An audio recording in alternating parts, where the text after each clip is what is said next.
SATA. SATA is the oldest connection standard still used for SSDs today. It maxes out at around 550 megabytes per second read speed and 520 megabytes per second write, and that's the hard ceiling, no matter how expensive the drive is. Compared to a hard drive, which tops out at around 150 megabytes per second, a SATA SSD is still a massive upgrade. Boot times drop from minutes to around 15 seconds. Applications open almost instantly.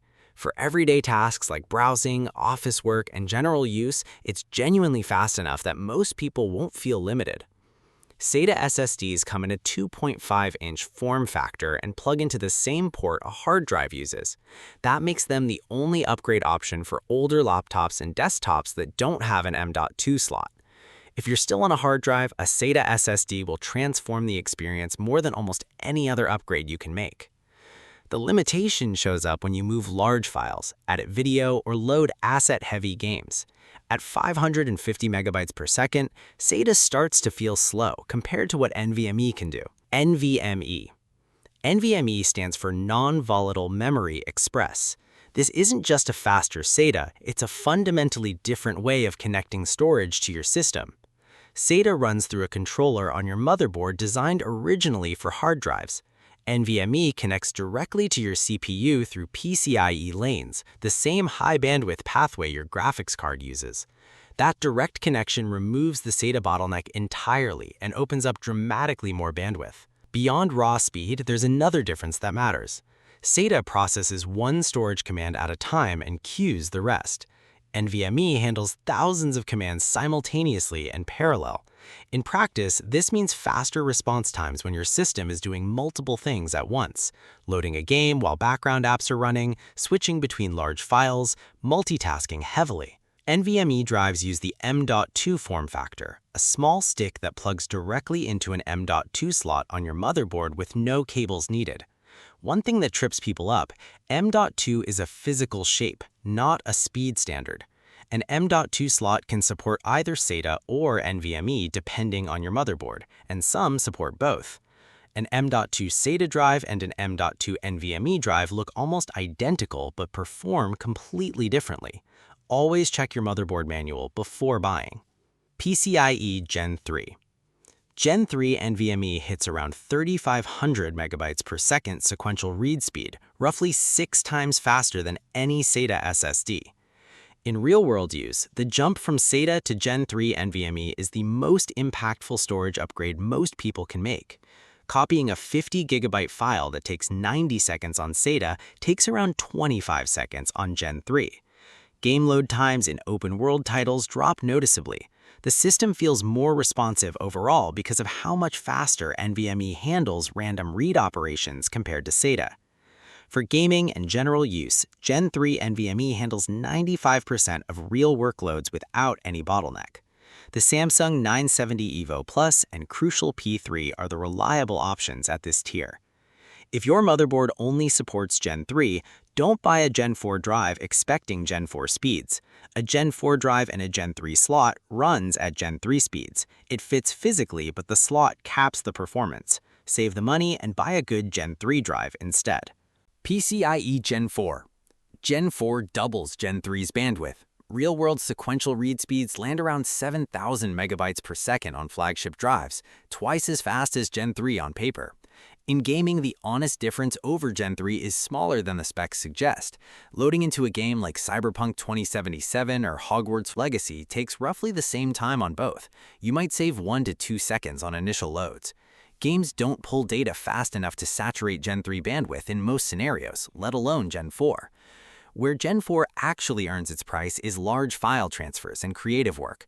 Moving 50 gigabytes of raw video footage from one drive to another is noticeably faster.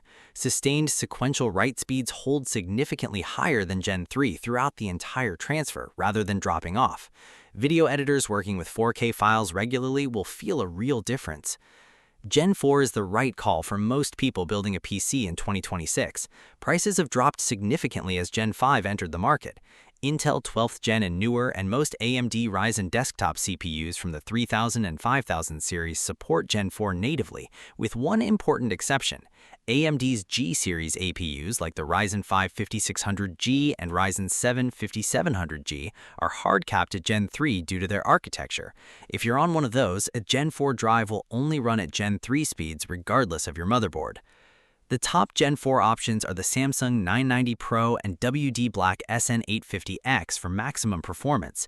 The Seagate FireCuda 530 offers the best value at higher capacities.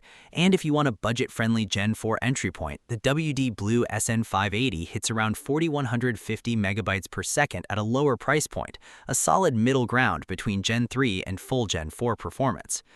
Real-world speeds always run 5 to 15% below the spec sheet number. A drive rated at 7,000 megabytes per second will deliver around 6,000 to 6,300 megabytes per second sustained. That's normal. The drive is still dramatically faster than any alternative. PCIe Gen 5.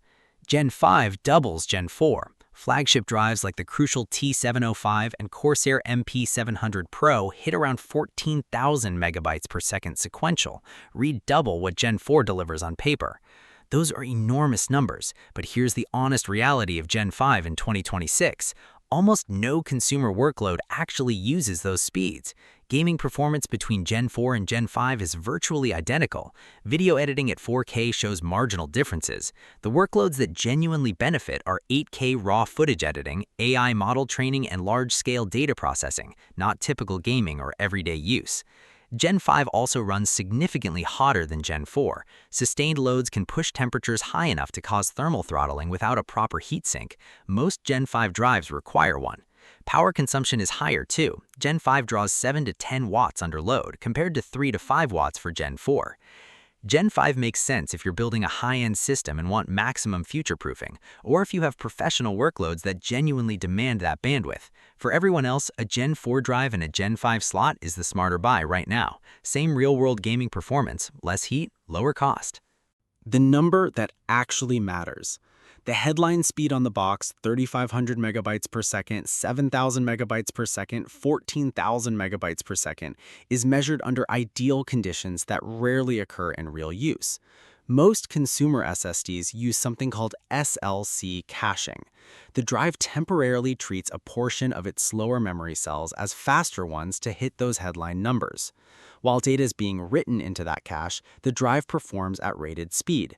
Once the cache fills during a large sustained transfer, write speeds can drop dramatically, sometimes to near SATA level speeds even on a fast NVMe drive.